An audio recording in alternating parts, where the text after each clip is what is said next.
ce qu'il est. Mais vous pouvez vous jeter dans le feu que je suis.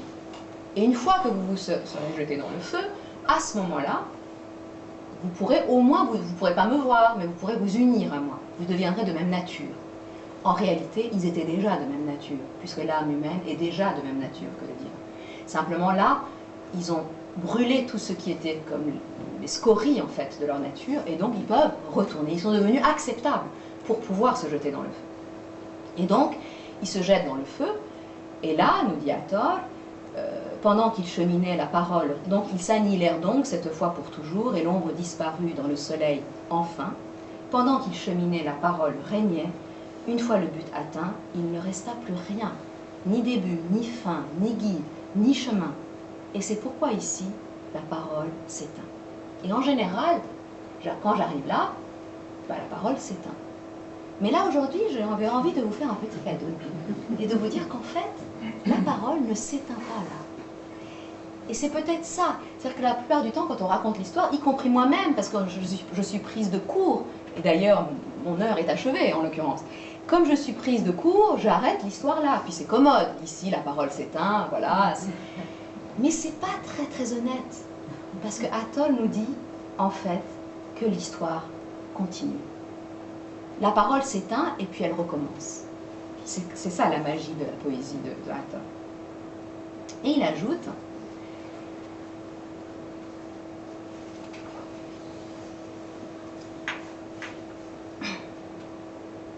puis, quand 100 000 siècles se furent écoulés, des siècles hors du temps, sans avant ni après, les oiseaux qui avaient embrassé le néant furent rétablis à l'être par l'effet de sa grâce. Et comme tous étaient sans eux et pleins d'eux-mêmes, tout après le néant furent rendus à eux-mêmes. Tous redoublèrent d'être dans l'étang éternel. Mais personne jamais ne put ni ne pourra parler de ce néant, ni dire cet étang. De même qu'il est lui loin de toute vision, de même cet état est éloigné du dire. Pourtant, nos compagnons veulent des allégories qui pourraient rendre compte de l'étang post-néant. Je l'ai traduit comme ça parce qu'en persan c'est tout aussi bizarre. Je vais vous donner quelques vers en persan parce que c'est dommage de ne pas avoir du tout de persan. Mais cela, je ne peux m'en expliquer ici. Il faudrait pour cela écrire un autre livre et faire d'autres conférences peut-être. Car seuls les méritants peuvent avoir accès au secret de l'étang au-delà du néant. Tant que tu seras pris dans l'être et le néant, comment crois-tu pouvoir te hisser ici haut? Lorsque ni l'un ni l'autre n'obstrueront plus ta voix, comment pourrais-tu bien t'endormir? Lorsque ni l'un ni l'autre n'obstrueront plus la voix, comment pourrais-tu bien t'endormir, ignorant? Regarde et comprends bien le début et la fin, car si tu ne l'apprends qu'à la fin, à quoi bon? Voilà, si tu l'apprends à la fin, qu'il y a un étang post-néant, etc., c'est dommage. Il vaut mieux que tu le saches maintenant, ce qui t'attend, parce que tu t'y prépareras d'autant mieux. Il y avait au début un embryon infime, tant choyé qu'il devint intelligent, actif, puis il fut initié au mystère sacré, et il lui fit connaître les secrets de son œuvre. Pourtant, après cela, il fut anéanti, anéantissement total et absolu, perdant toute grandeur, abaissé au plus bas, réduit à la poussière qui couvre le chemin, retourné au néant dont il était issu.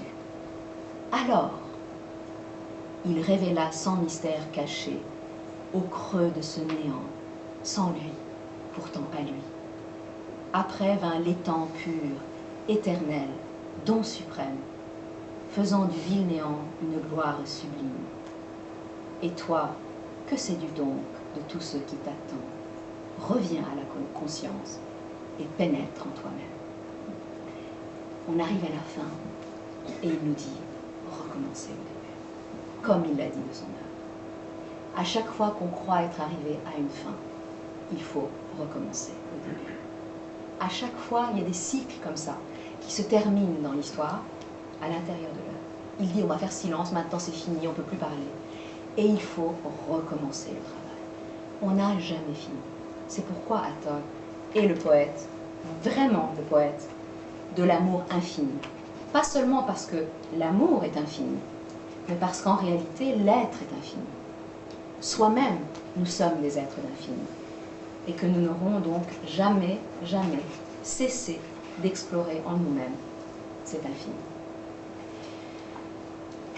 Et je vais quand même vous donner en persan les quelques vers de la fin. Et ce sera la référence.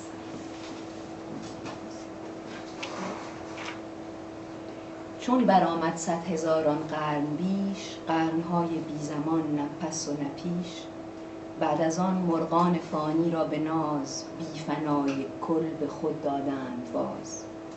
چون همه بی خویش با خویش آمدند، در بقا بعد از فنا بیش آمدند. نیست هرگز گر نو است و گر کهن، زان فنا و زان بقا کس را سخن.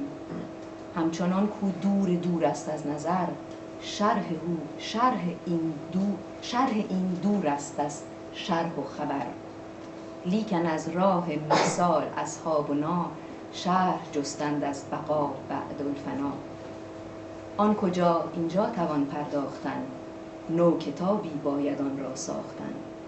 زان که اسرار البقا بعد از فنا، آن شناسد کو بود آن را سزا.